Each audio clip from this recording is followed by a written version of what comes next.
While we're doing this, I want you to understand that this is a struggle for me, right?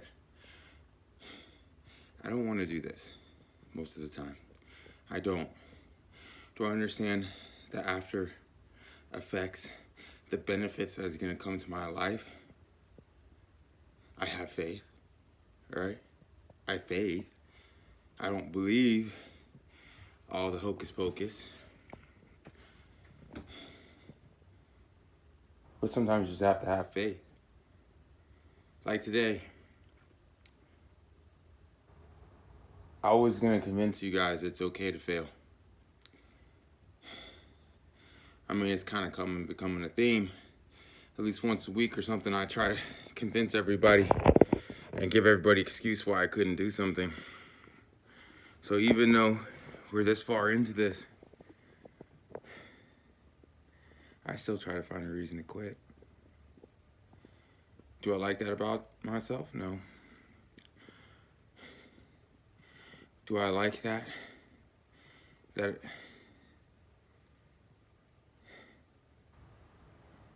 I can give up that easy?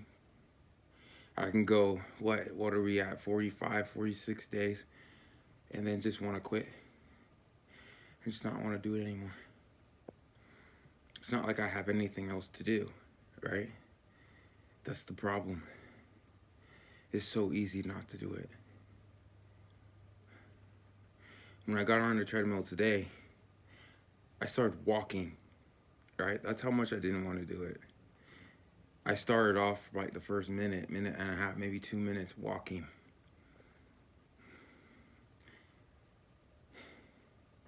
That's how much lack of determination I had this morning, or this afternoon. It's like 6 o'clock.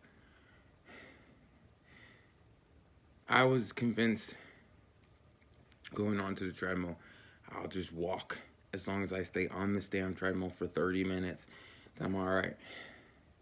You know, first I was like, all right, just do 10 minutes and commit just to being a failure. But then once I got on, and what we're trying to do, remember, we're trying to manipulate that reptile part of our brain, which is the back part. Take the class 6 strategies to conquer your life. Go into that just a little bit more, but that's the autonomous part of the brain. What happened when I got on that treadmill and I started to run was not the frontal part, the cortex, the creativity, right? The creativity was working against getting on the treadmill. It was trying to become creative and figure out how not to do it. It wasn't the fight or the flight that got me to do it. It wasn't. So which is the midbrain, right? The amygdala. It was the reptile brain, the autonomous brain that got me to start running. Because I've done it so many days in a row now, it's become second nature. To where my reptile brain knows when you're on this treadmill, you run, right? Not walk. Now I hope part of my goal for everybody through this is our autonomous brain takes over, right? To where this becomes such a habit that it's impossible for us to say no to, right? It was so easy for me to convince my cortex and my midbrain, like my emotions and everything, to convince me I wasn't going to do it. My cortex came up with some jazzy excuses. My midbrain confirmed each excuse with an emotional rationalization for why I could not do something. But then, the only thing that shut all that off is the most powerful part of the brain, which is the oldest part, the autonomous part, the reptile part, right? Now, if you think about it, that's the same core reason why it's so difficult to change, right? It's so difficult to change because we only try to change the front part and the mid part. We try to change our ideas, right? That's change your mind and Everything will be fine, right? Change the way you feel, right? So change the way you think, change the way you feel. Those are two great things, don't get me wrong. But you're missing the third part, the repetition, to where it becomes autonomous, excuse me, right?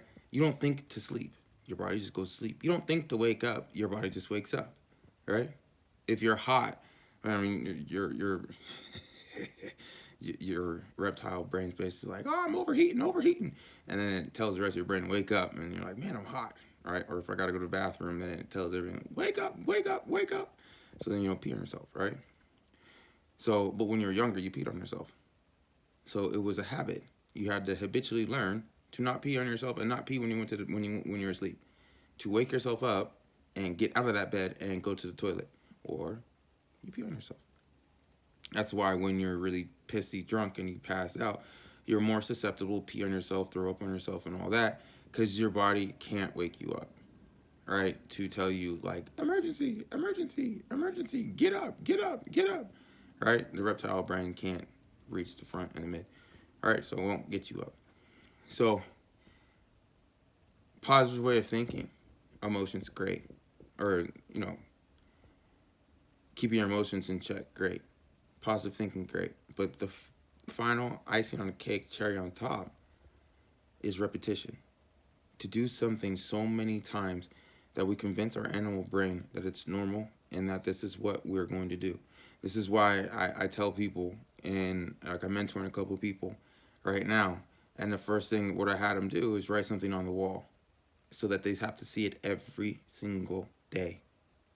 Right? And by doing that, by looking at this every single day and saying it to yourself, every time you see it, well, every time you read something, you actually you say it in your head out loud, but say it out loud to yourself, right? Every time you see your little goal. And he sent something back to him. I said, no, I can't put this up there. It's not a goal. It's not a vision that you can see. It was like on the road to riches. I said, if I see that, then the only thing I'm going to be seeing is a road, right? In my autonomous brain, my reptile brain is going to be thinking of a bloody road. It doesn't do me any good. If I think of riches, what is riches? Riches doesn't mean anything because that's in the eye of the beholder. So I said, I gave him a particular date. I said, remember that date. And then I gave him another one, beat me, right? That's a goal. That's something attainable. That's something that you can hold, right? I can't think of the word, sorry. Or it was like, if you want to think of riches, don't just think of the word riches. Pinpoint exactly, tell your autonomous brain exactly what you want. It's just like, if you've ever done computer coding, you can't leave room for error when you're programming something. You can't leave it for thought. You have to program everything. So if you want to do the whole think well, think envision, and all that kind of goodness, you need to envision exactly what it is that you want. Because if you don't envision exactly what you want, you're not going to get it. Does that make sense? Now, I've already talked in 8 minutes, so I got to go and take a shower and move on with my life. But again, the only thing that got me was the autonomous part of my brain. That's why I ran. It wasn't desire, wasn't determination, none of that shit. I didn't want to do it. I wasn't going to do it. I had my frontal part, my cortex, my middle brain, my emotions were already convinced I was not going to run. It was the reptilian part of the brain, the autonomous part of the brain that, because I've done this so many times and it knows what is expected of it in this situation, I ran. So make sure that you conquer not just your front part, not just your second, but conquer your third part as well. Now, again, I say this numerous times and throughout the book and through all the books almost. I don't fear the man who can punch a bag 1,000 times in a day. I fear the man who can punch that same bag 1 time a day for 1,000 days. Repetition, repetition, repetition.